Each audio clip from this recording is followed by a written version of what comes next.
It's an interesting time for business. Tariff and trade policies are dynamic, supply chains are squeezed, and cash flow, it's tighter than ever. If your business can't adapt in real time, you are in a little bit of hurt. So how do you get full visibility and adapt in real time? Over 42,000 businesses trust NetSuite by Oracle, your AI-powered business management suite. It brings accounting, financial management, inventory, and HR all under one roof. NetSuite is the #1 cloud ERP for a reason. It's your single source of truth, giving you the data and control you need to move quickly. Real-time forecasting helps you move into the future with confidence, and with AI built in, you can automate the busy work and focus on strategy.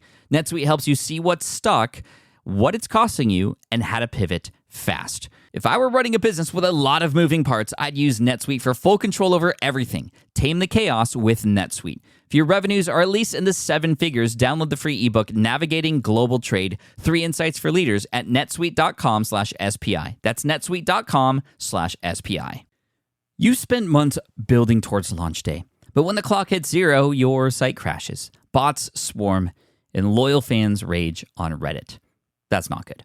Fanfare was built to stop that. Fanfare is the drop platform made for high-pressure moments, stampede-proof infrastructure, verified waitlists, and bot filters that actually work. Instead of refunds and rage, you get retention and revenue. And that sounds great to me. Your next launch shouldn't be a gamble.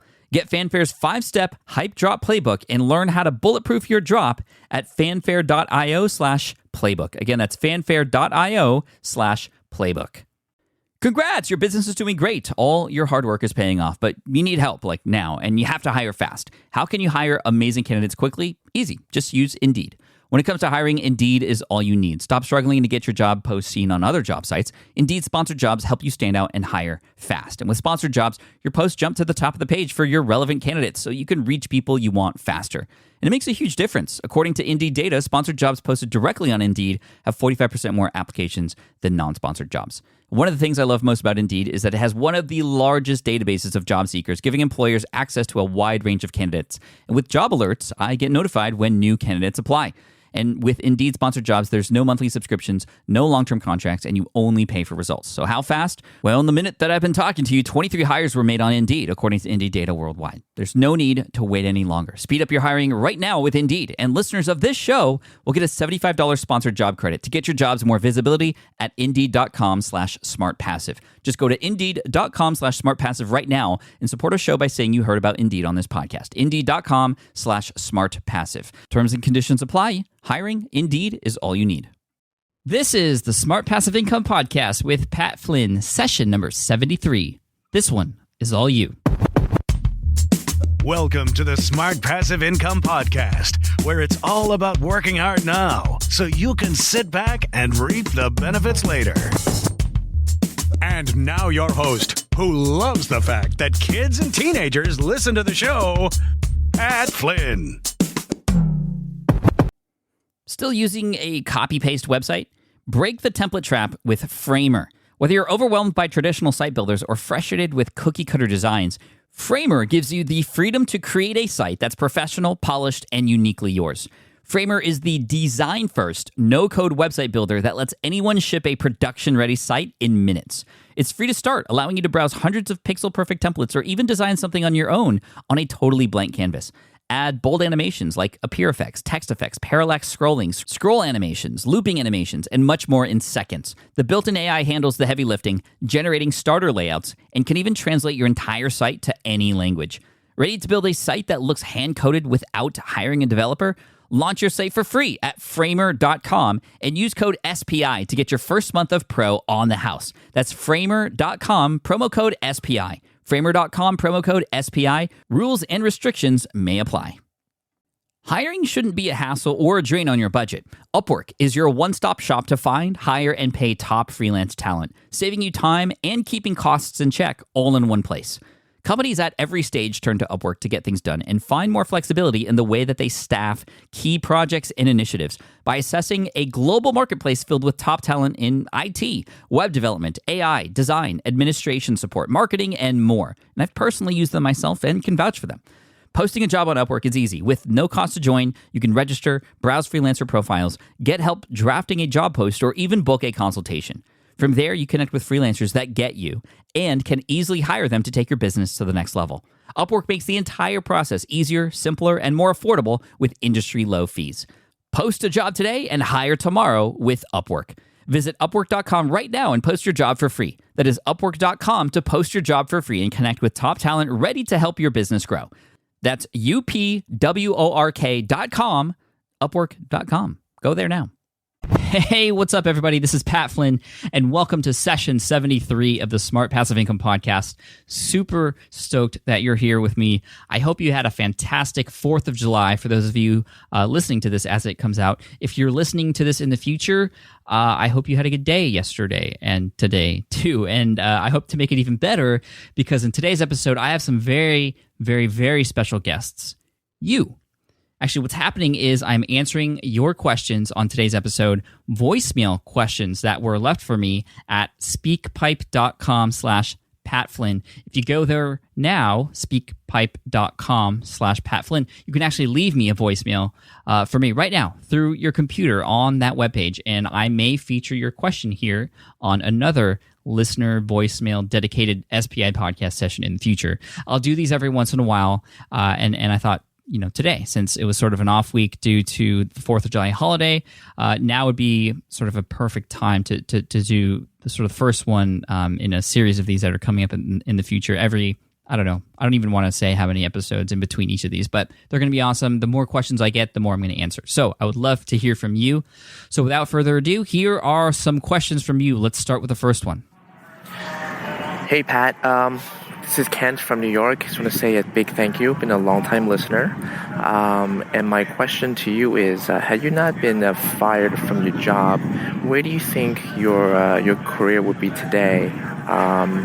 Just as curious to see whether had you stuck to your 9 to 5, what you will be doing today in 2013. Thanks again, and really appreciate what you're doing here. Thanks. Bye.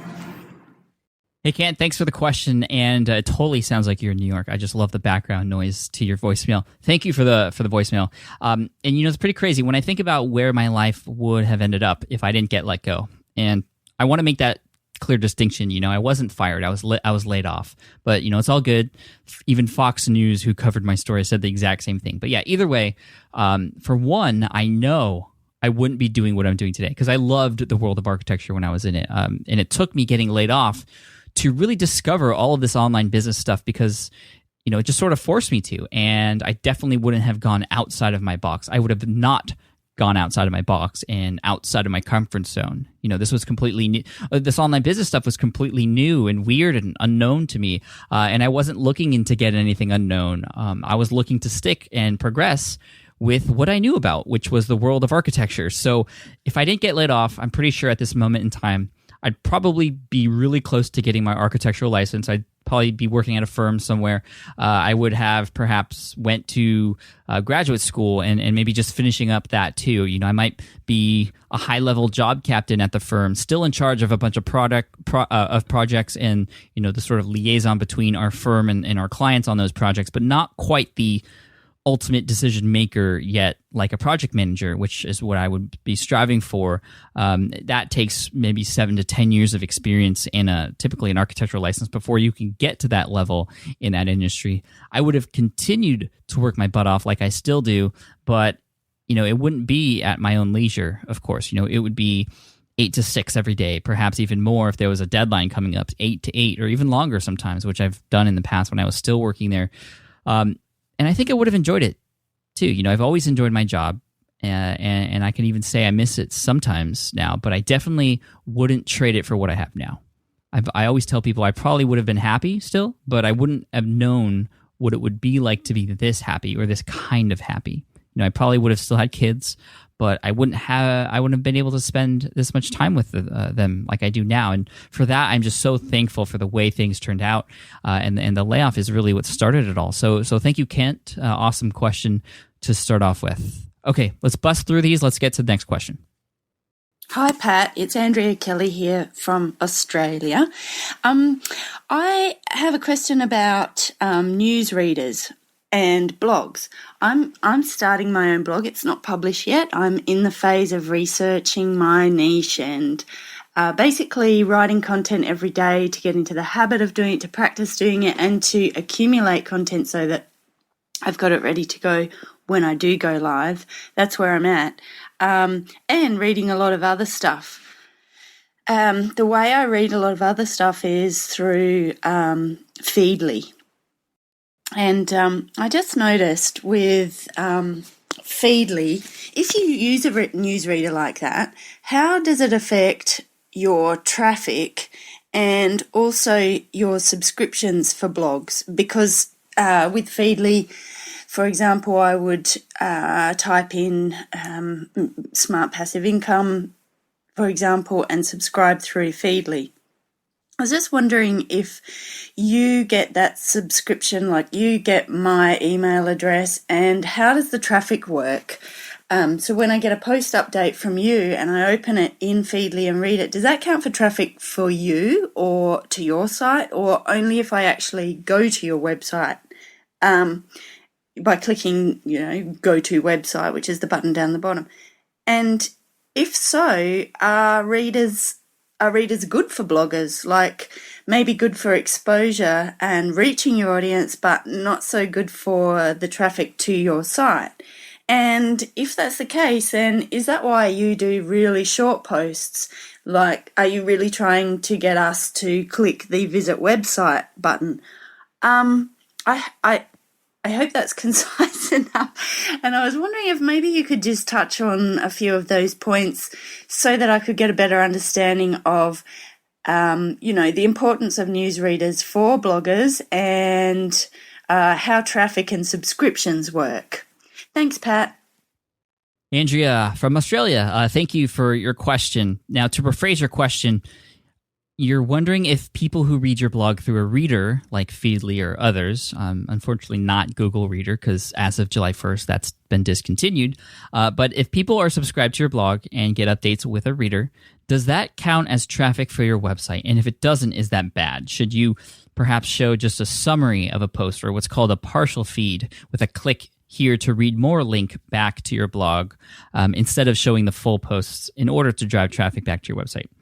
Now, first of all, the fact is readers who read your content on a reader do not count as traffic for your website. They haven't visited your site yet, and they simply just got your article through your feed that you're pushing into their reader when you publish an article. That happens when they subscribe, and that's the first part. That's the easy part. The hard part is this sort of debate of whether or not you should show partial or full text in your RSS feed, which is something that you can control in the back end of WordPress. So if you go to the settings and then reading underneath settings in WordPress, in the back end of WordPress, you'll see that option there to change it between partial text or full text. And this has been a debate for years. I did some quick research and found an article about this on ProBlogger.net from 2006. That's over 7 years ago, and this debate is still around and alive today. So what do? Partial feed or full feed for your RSS? What's better? Now, typically, how I approach any sort of debate or major decision is I think of what's best for the reader. The person who chooses to subscribe to my blog and will get this information that I post that they are subscribing to. Now, why do people subscribe to an RSS feed and through a reader in the first place? Well, they subscribe because it's convenient. All of the articles from all of the blogs that they want to read are kind of brought to them in one central location, their reader. So they don't have to go from blog to blog to read all these articles, and they can get all that information there as it comes through. Less work for them to retrieve that information themselves.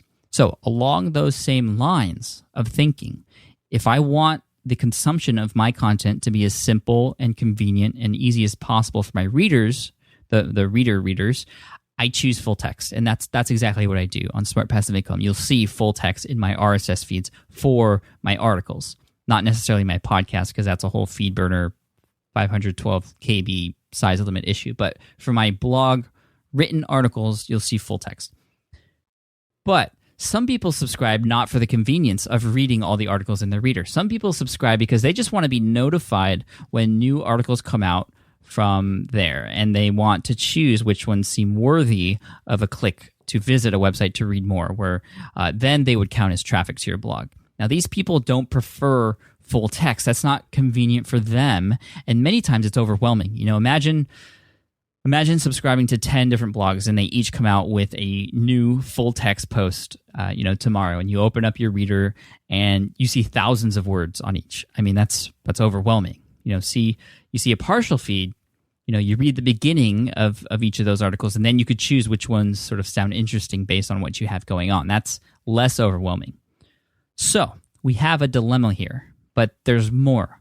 A lot of people's articles get hijacked or stolen when other people use a plugin or something to post articles from someone else's site on their own simply by subscribing to their RSS feed. So what I mean is, if you post a full RSS feed, sometimes people will, pull your RSS feed and post that on their website as if that content was their own.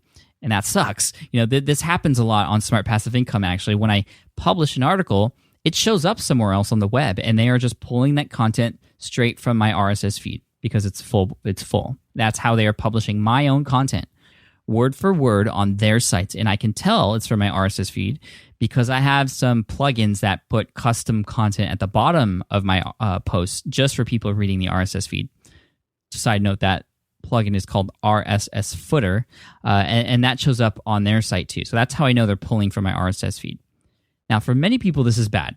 If you're a photographer, for example, and you need to protect your photos, you don't want them going out there, a lot of times your photos will get taken and put on someone else's site through this sort of method without your permission. And that, of course, is not good. And it's not good even if you're not a photographer. Your work that you worked hard for on someone else's site. But at the same time, is that necessarily bad? It's not good, but is it really bad? Now, typically, these sites are worthless who do this. The ones who just sort of scrape RSS content off the web and try to build a site of their own off of other people's content. Most of them include all the same links you include. Those don't change, and many will include an additional link back to your site as sort of their way of saying, hey, this is the credit of where I got this from. And although you're probably not getting too much actual traffic from those links, it's like, it's debatable. Some people don't care, and for me, personally, that's not a huge deal. Now, based on that, if you're leaning toward partial feeds because of that, and because that does, it will bring more traffic back to your site based on people wanting to read more, think about it from the reader's perspective. I mean, when you write an article, you don't necessarily write for those who read the partial feeds. So you may not have that compelling content just in the first paragraph that will get people to click on that link to read more from reading your partial feed. Your compelling and most interesting stuff might be right after that or in the middle. They can't scan the post first and read the headlines within your post and then make a decision to read. So you may actually not be getting people to read your content who may have read it if they saw it in full. In addition, if you write really well, within your full text RSS feed, you're probably going to get people to click back to your website anyway, whether that's a link within your post or at the end of it bringing you back to that specific post. I like to include many relevant links back to previous articles within newly published blog posts. So that's getting people back to my website from my feed anyway, just in a different way. If I have a good call to action at the end of the post and people feel compelled to leave a comment, for example, or click on a particular link, they're going to do that. And, you're not just relying on the first paragraph of your partial feed to get people to take action. A lot of times people won't unless they read your full article. So what this really all comes down to is it is up to you. There is, in my opinion, no right or wrong answer. Just one answer may be better than another for you and your particular audience, but you will never be able to please everyone. So really, just don't worry too much about this. I know it's a high-level debate that's been around for years, but just pick one and go with it and worry more about just delivering amazing content, and you really have nothing else to worry about after that. Cool? Cool. Sweet. Let's keep going. Next question. Here we go. Hi Pat, it's Chris Heffer calling from London. I'm building a website called It Is What It Is. The URL is itiswhatit.is. It's an Icelandic domain name, so no .com is needed, just .is. You have inspired me with your transparency, and I'm following your lead and building a very transparent product comparison site to give people honest, unbiased information and advice about what to buy. I have a question for you. If you wanted to build up a number of niche sites over a period of time, what would the pros and cons be of doing them either under one separate domain name for each individual niche, or combining them under one domain and having a different subdomain or sections of a single domain for each niche? Would it be easier to rank the sites individually, or would the domain authority build up over time and make it easier to rank sites in the future? Thanks for the great content you generate, and I look forward to your answer. Once again, it's Chris Heffer from itiswhatit.is, the transparent comparison site. Hey, Chris, really interesting question here. And let me see if I can rephrase this for the listeners out there. You're asking, if you're going to build a bunch of niche sites, what would be easier to rank and what's better overall? Creating separate websites for each of those niche sites, or having sort of one umbrella domain and then within that domain have subsections or subdomains that address each of those separate niches?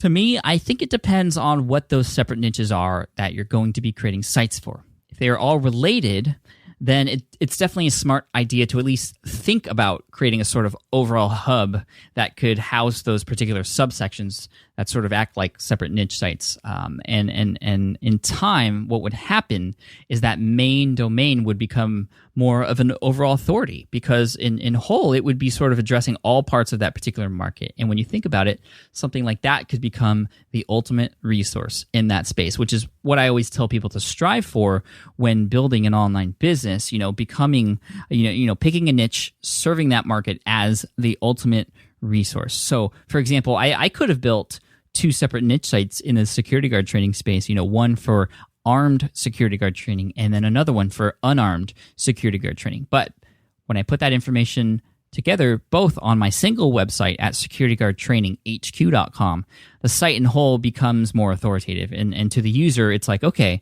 this is definitely the resource to get info on all types of security guard training information. So in this example, it makes sense.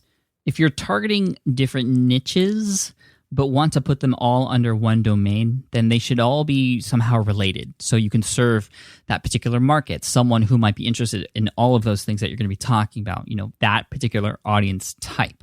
If you try to build an overall site that targets too many different markets, you're going to lose that sort of ultimate resource capability of that site. And from a reader's perspective, you're going to be less authoritative. And to Google too, I mean, there are sites out there who already cover these things that you're going to be covering about in more detail than you could if you were sort of spread out and you didn't have that overall domain authority. It's definitely easier to niche down as much as you can first, really hone in on that target market or even the market within a market and serve them. It's going to be less competitive. You're going to build a strong base set of readers who are on your site for exactly the kind of thing you're talking about, and you're going to see results much faster. Now, in those smaller sort of niche down spaces, it's definitely more limiting as far as audience size and potential growth. But in my opinion, if you can niche down first, really get into that space and dominate it, you can expand out of it based on the other things that particular audience may enjoy. A good example of this, and sort of an extreme example, comes from my buddy Cliff Ravenscraft from podcastanswerman.com. I mean, he started his business with a podcast talking about the show Lost. And then from there, started to create different shows. And many of the people who followed him on his Lost podcast followed him elsewhere in totally different niches because he had that really deep connection with his audience from his podcast. And then he created his overall brand, the GSPN network, or the Generally Speaking Podcast Network, GSPN, that houses all of those different podcasts that he produces. So he does have that sort of overall site with the other niches within, but they are there for Cliff, and he didn't start like that either. And I can tell you this, Cliff isn't using SEO as his guide to do this and sort of create this authoritative network. He's using the response from his audience and what they need, which is really what you should be paying attention to most. So if you can do that, the search engines will sort of figure out what they need to do next. So thank you, Chris. I hope that makes sense. Let's go to the next question. Hey, Pat. My name's Sam.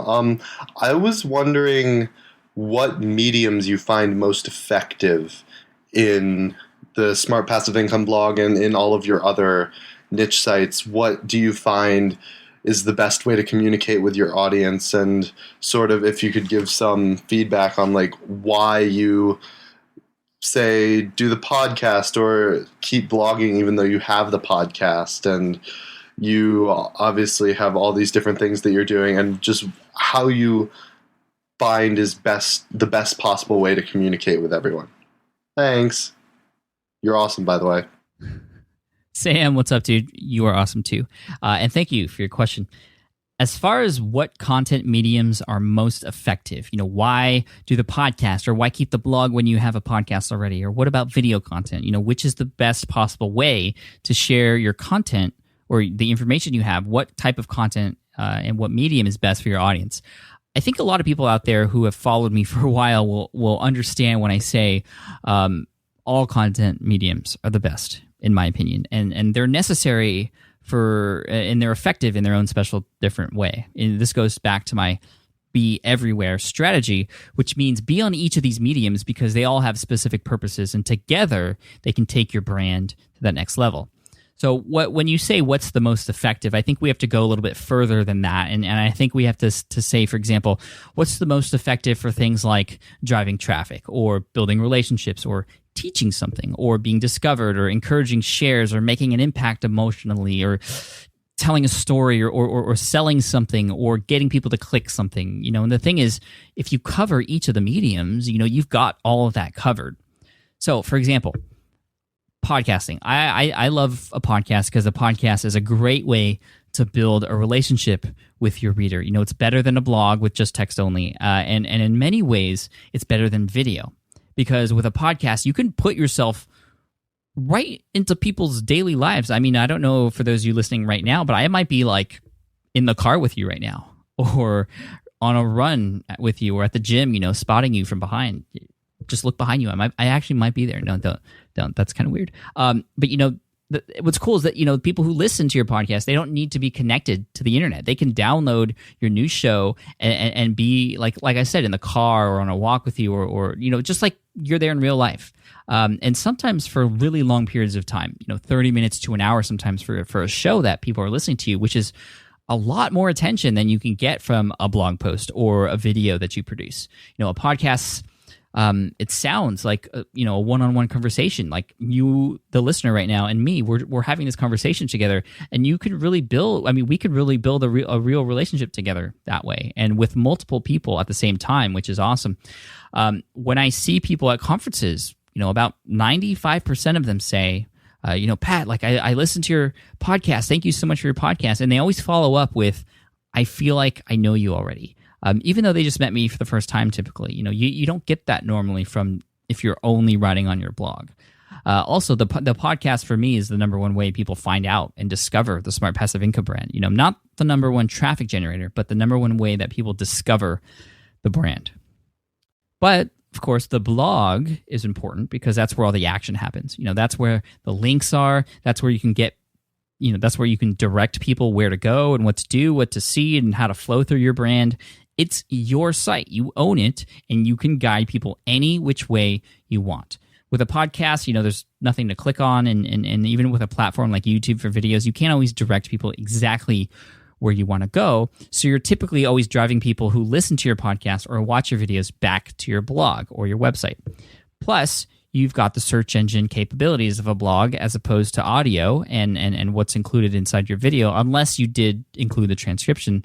And a blog typically is what people will subscribe to in their readers and are more likely to share, especially if they've resonated with what you've written at the end of your post and you give them call to actions that they can take right then and there. Now, of course, there's also video where people can see your face and how you are in real life or what to do. They can get the realness from your voice too, just like a podcast. But it's hard to hide. It's hard to hide behind anything. So again, you're in that deep connection. But there's even more. There's an even more powerful ability to show people stuff and teach people on video. It's just so much easier to do on video than on a blog, and especially on a podcast. So, for example, imagine if you're trying to teach somebody something technical. It would be difficult to do on some of these platforms and easier to do on video. So I could do, let's say, for example, I'm going to be teaching someone how to set up a website. So I could do that with a blog post, just text only, and then some images to, step-by-step images. And that would be helpful, and I'd get through it. But it would probably take me a good amount of time to put that thing together, for the type of quality that I want to go for, and to make it easy to understand.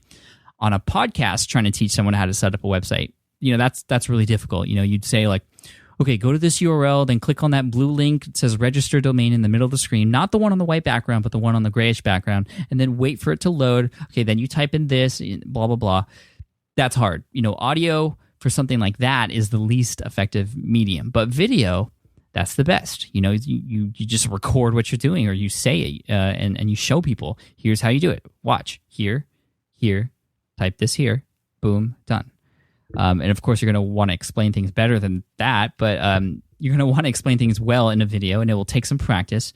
But I love creating video tutorials now that I've done a few, and they just come really easily. They come out fast, and my audience just appreciates them very much because they're just easy to follow. It's happening right here. Just do this, what I'm doing, just follow what I'm doing. Really easy.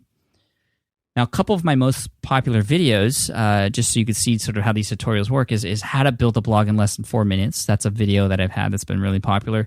And my podcasting tutorial videos. And you can see just how much more difficult it would be to share those types of things in a blog post or a podcast, or especially in a podcast. So, Sam, to answer your question, all of the mediums are effective, and I would over time aim to do each.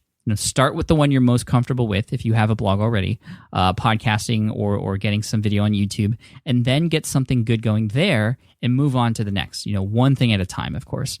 Also, if you get a feeling that your audience tends to gravitate toward one of those mediums more than another, put a little bit more weight into that one instead. That's why I've been publishing more podcasts lately. I used to do 2 a month. Now I'm aiming for 1 a week, and it's been getting the best response out of all my mediums, so why not give your audience what they want? So, thank you, Sam, for that question. All right, let's move on to the last question. This is a good one. Hello, Pat. My name is Luis, and I'd like to ask you a question. Here it goes. Let's assume that your goal is to set up a business in at most 3 months, that it should yield an average of $1,000 per month, and that it can be transformed into a passive income business. Which things would come to your mind as business models that would probably work, and which ones would probably not work or require more time? Thank you very much for all the good you're doing. That's awesome. Bye. Hey, what's up, Luis? Thank you for your question.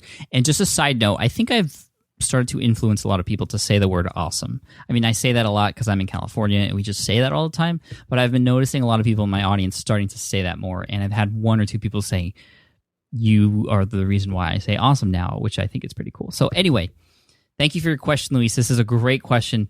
The first thing I want to say about that is this sort of online business, passive income thing, it is not easy. If it were, everyone would be successfully creating online businesses and earning a passive income within 3 months, let alone earning $1,000 a month. This stuff is hard. It's not easy, and it takes time, patience, determination, and oftentimes more than 3 months. I do think everyone can earn a passive income if they believe they can do it and they give it time. Those are 2 very important parts of the puzzle that a lot of people miss out on or don't get. You must believe in yourself, and you must give it some time. Unfortunately, those are 2 things that not all people do. In my most successful online businesses, greenexamacademy.com and now smartpassiveincome.com, I spent a year and a half on each of those sites, pouring content onto the sites several times a week before seeing any sort of significant income coming from it. A year and a half each. That time was spent building relationships, creating content, and proving myself as an authority and a standout in the space that I was in, or that I am in, actually. But waiting that time and all that work was definitely worth all the effort for me. But like I said, that didn't happen in 3 months. That was 18 months each.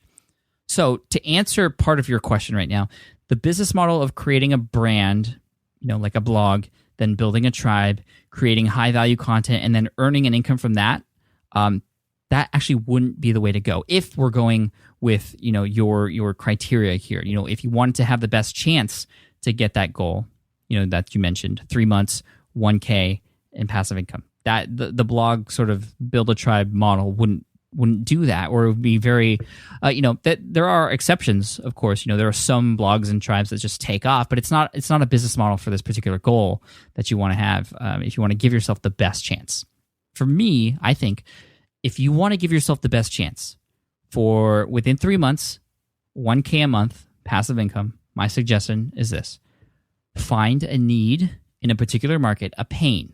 You got to do the research and get this exactly right. What exactly is that pain?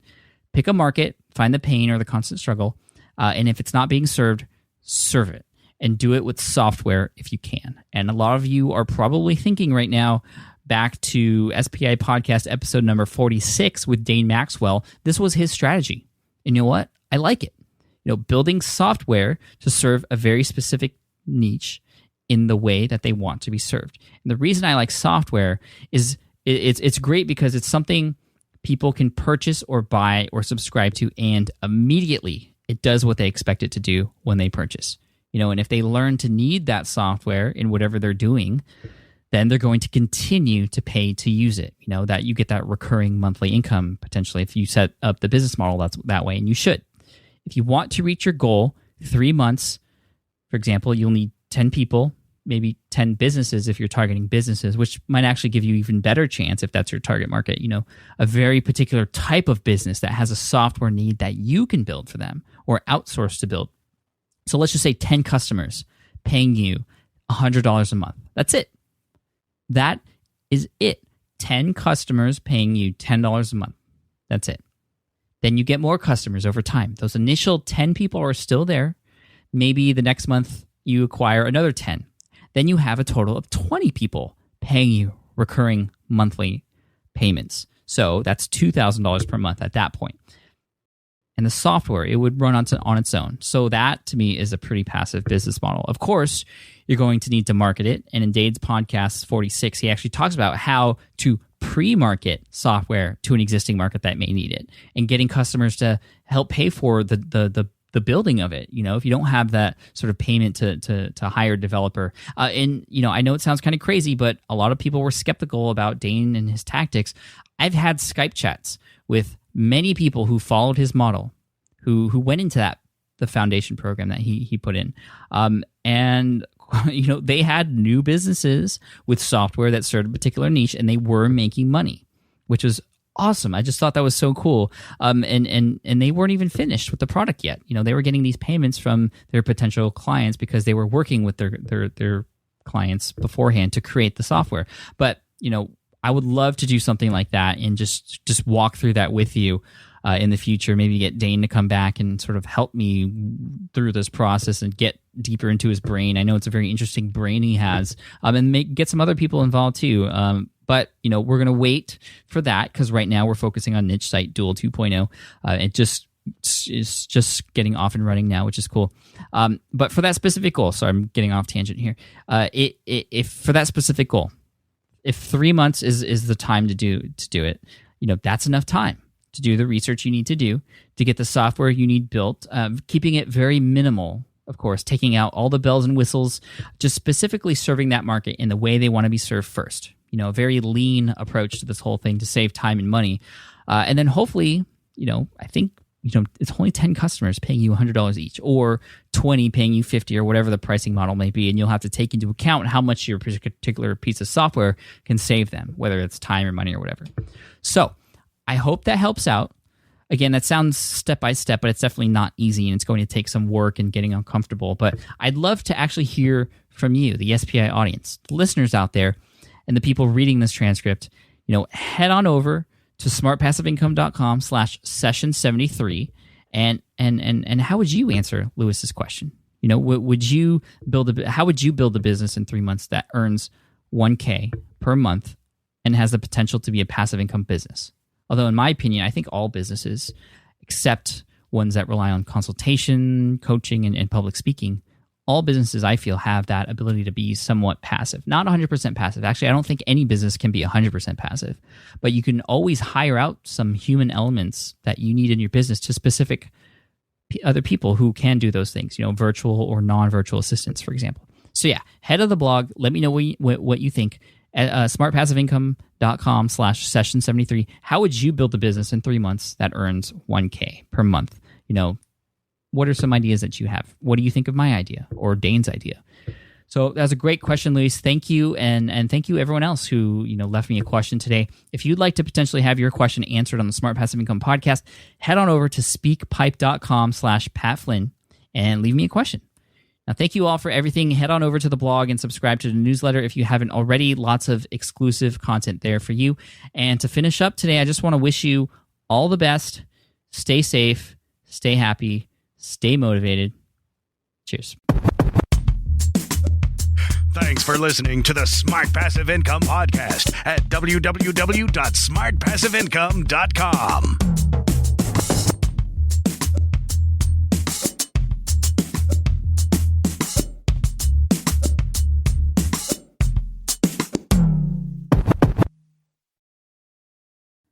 I get it. You want to grow your business, but selling at scale feels overwhelming. You're drowning in complicated funnels, creating different lead magnets, or constantly posting on social media. And that gets exhausting fast, especially when you're trying to sell to hundreds or thousands of people. But what if you could sell at scale with a simple, powerful quiz? A score app quiz or assessment asks your audience key questions and gives them instant personalized results based on their answers. Your audience gets to know where they are now and shows them the steps they need to hit their goals. You can set up a quiz in minutes using Score App's templates and have a powerful lead magnet that'll do the selling for you. The best part is your audience actually wants to take this quiz, and you build huge amounts of trust before you even make a single offer. No hard sales, no chasing leads, just value at scale.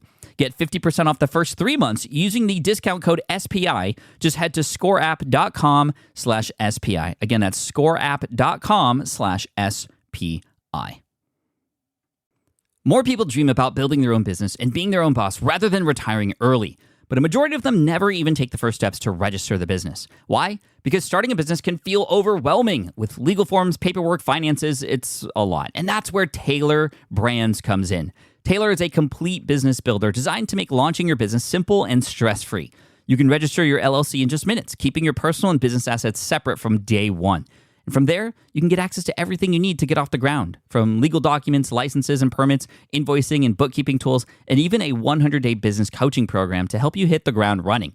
You'll also get a free personalized business plan, branding tools, and so much more. And of course, our listeners get an exclusive 35% discount to get started. Just head to taylorbrands.com/SPI. That's TAILORBRANDS.com/SPI.